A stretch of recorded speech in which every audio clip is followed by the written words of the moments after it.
हमें बचपन से पढ़ाया गया है कि हमने आज़ादी लड़कर हासिल की थी और पिछले 77 सालों से हम 14 और 15 अगस्त को इंडिपेंडेंस डे भी मनाते हैं। लेकिन क्या वाकई में हमने आज़ादी अंग्रेजों से लड़कर हासिल की थी? क्योंकि अगर ऐसा है तो पार्टीशन में मारे गए 20 लाख लोगों में क्यों एक भी ब्रिटिश सोल्जर शामिल नहीं था? यहाँ तक के जख्मी और बेघर हुए 2 करोड़ लोगों में से भी किसी एक भी ब्रिटिशर का रिकॉर्ड नहीं मिलता। ये कैसे मुमकिन है कि इतने बड़े स्केल पर हुई लड़ाई में एक ही साइड के 20 लाख लोग मारे जाएं और दूसरी तरफ मरना तो दूर कोई जख्मी भी ना हुआ हो? इस सिनेरियो को आप लड़ाई तो किसी भी एंगल से नहीं कह सकते। तो आपको सुनकर शायद अफसोस हो, लेकिन स्कूल्स में आपको गलत पढ़ाया गया है। असल में हमें आजादी अंग्रेजों से लड़कर नहीं बल्कि भीख में मिली थी। लड़ाई तो असल में उस आजादी को मिलने के बाद 2 रिलीजन्स के बीच हुई थी जो एक दूसरे से आजादी चाहते थे, ना कि अंग्रेजों से। वही लड़ाई जिसके नतीजे में तारीख में पहली बार ऐसा हुआ कि करोड़ों इंसानों का रिलीजन के नाम पर खून बहा और 2 नए मुल्क वजूद में आए।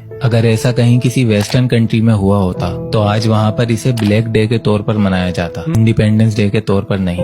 क्योंकि वो अपने बड़ों की गलतियों को भी गलतियां ही मानते हैं और उन पे किसी तरह का पर्दा नहीं डालते। अपने स्कूल्स में बच्चों को मनगढ़ंत कहानियां नहीं सुनाते, वही पढ़ाते हैं जैसा वाकई में हुआ हो। और ऐसी ही कौमें फिर तरक्की भी करती हैं जिनकी बुनियादें सच पर टिकी हों, न कि झूठ पे। इसकी सबसे बड़ी मिसालें हैं जर्मनी और जापान, जो वर्ल्ड वार 2 में पूरी तरह तबाह होने के बाद सिर्फ 80 सालों में आज दुनिया की टॉप कंट्रीज में आती हैं। और दूसरी तरफ हम तरक्की करना तो दूर आज भी अपने सर्वाइवल की जंग में लगे हुए हैं।